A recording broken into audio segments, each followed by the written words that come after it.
നടൻ ദുൽഖർ സൽമാന്റെ വാഹനം കണ്ടെത്തി. രേഖകളിൽ ആദ്യ ഉടമ ഇന്ത്യൻ ആർമി. കസ്റ്റഡിയിലെടുത്ത് കസ്റ്റംസ്.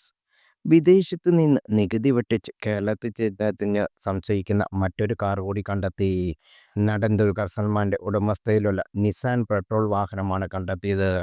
ഇതോടെ ദുൽഖർ സൽമാന്റെ 3 കാറുകളാണ് കസ്റ്റഡിയിൽ എടുത്തിരിക്കുന്നത്. കൊച്ചിയിലെ ദുൽഖറിന്റെ ബന്ധുവിന്റെ വീട്ടിൽ നിന്നാണ് കാർ കണ്ടെത്തിയത്. കാർ ഉദ്യോഗസ്ഥരെത്തി പരിശോധിക്കുന്നുണ്ടെന്ന വിവരം. വിദേശത്ത് നിന്നെത്തിച്ച ഇന്ത്യൻ ആർമിയുടെ പേര് രജിസ്റ്റർ ചെയ്ത വാഹനമാണിത് കസ്റ്റംസ് പറയുന്നു.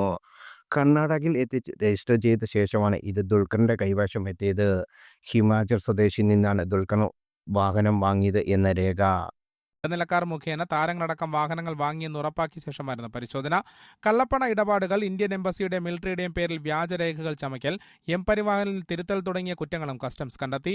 വിവരങ്ങൾ കേന്ദ്ര അന്വേഷണ ഏജൻസിയെ കൈമാറുമെന്നാണ് കസ്റ്റംസ് പ്രിവന്റീവ് വിഭാഗം കമ്മീഷണർ ഡോക്ടർ ടിജു പറഞ്ഞു. ദുൽഖറിന്റെ ലാൻഡ് റോവറും കസ്റ്റഡിയിൽ. പൃഥ്വിരാജിന്റെ കൊച്ചി തേവരയിലെ വസതിയിലും തിരുവനന്തപുരത്തെ ഫ്ളാറ്റിലും ദുൽഖറിന്റെ കൊച്ചി ഇളംകുളത്തെ വസതിയിലും പിതാവ് മമ്മൂട്ടി കൂടി താമസിക്കുന്ന പനമ്പള്ളി നഗറിലെ വീട്ടിലും അമിത് ചക്കാലക്കിന്റെ കടവന്ത്രയിലെ വീട്ടിലുമായിരുന്നു പരിശോധന. ദുൽഖറിന്റെ ലാൻഡ് റോവർ, ഡിഫൻഡറും ലാൻഡ് ക്രൂസറും കസ്റ്റഡിയിലെടുത്തു. പൃഥ്വിരാജിന്റെ ഡിഫൻഡറിന്റെ രേഖകൾ ഹാജരാക്കാൻ നിർദ്ദേശിച്ചു.